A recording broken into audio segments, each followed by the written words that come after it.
দর্শক, আমি শারমিনারা যুক্ত হয়েছি ঝিনাইদহ শহীদ মিনার চত্বর হতে। এখানে নির্বাচনী মহড়া চলছে। ঝিনাইদহের সকল পুলিশ একত্রিত, হাজার হাজার পুলিশ এখানে উপস্থিত হয়েছে। শহীদ মিনারের অপোজিটে যেখানে পুলিশ বক্স আছে সেখানে আমরা জানতে পেরেছি নির্বাচনের যে আইন শৃঙ্খলার যে নিয়ম নীতি সেগুলো এখানে তারা তথ্য দিবেন। এবং আপনাদেরকে জানিয়ে রাখি, ঝিনাইদহ পুলিশ লাইন থেকে কিন্তু এখানে হাজার হাজার পুলিশের উপস্থিতি আমরা দেখতে পাচ্ছি। ঝিনাইদহ রাজপথ থেকে আমি শারমিনারা যুক্ত আছি আপনাদের মাঝে তথ্য নিয়ে। নির্বাচনী যে নিয়ম শৃঙ্খলা বাহিনীর, আইন শৃঙ্খলা বাহিনীর যে তথ্য তারা আমাদের মাঝে দিবেন সেটি আমি সরাসরি আপনাদের মাঝে তুলে ধরার চেষ্টা করছি।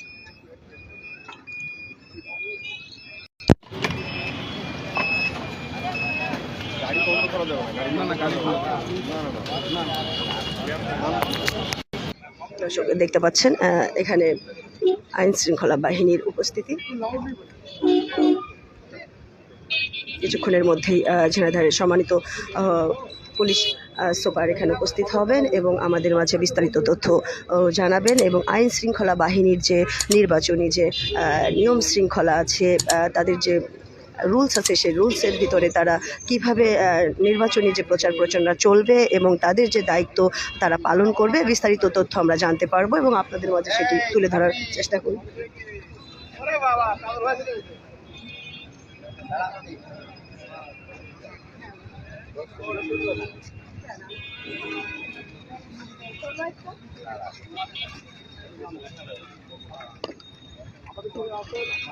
দর্শক দেখতে পাচ্ছেন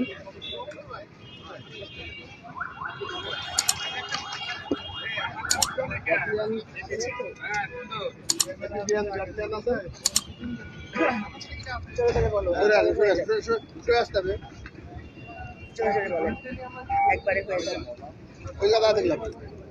ভাই একটু দেখান, নম্বরটা একটু দেখান, একটু ঘুরে দাঁড়ান, একটু ঘুরে দাঁড়ান, একটু দূরে আসেন, দূরত্ব করেন।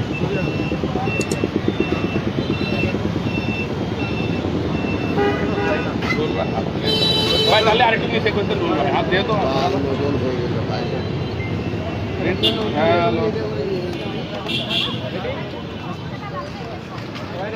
Ready sir. এই এখন বক্তব্য শুরু হবে, আপনারা শুনুন। ধন্যবাদ আপনাদেরকে।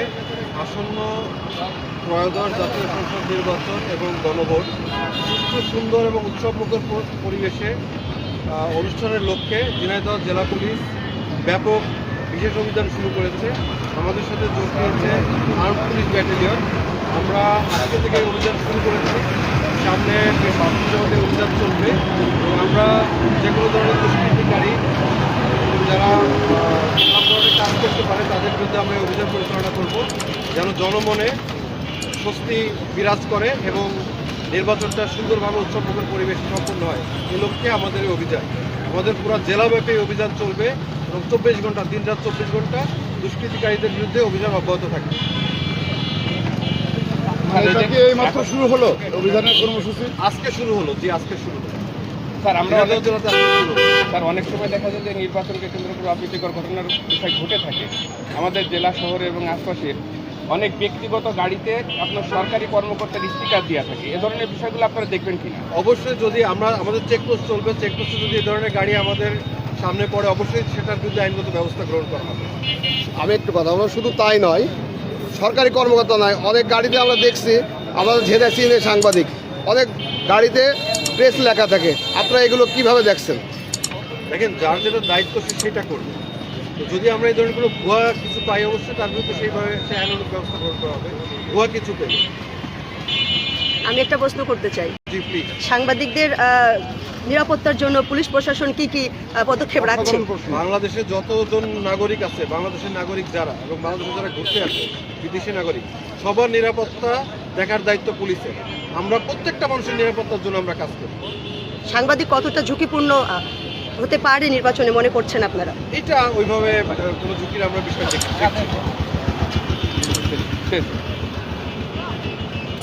এই মাত্র আমাদের ঝিনাইদহ পুলিশের অতিরিক্ত পুলিশ সুপার প্রশাসন, দর্শক অতিরিক্ত পুলিশ সুপার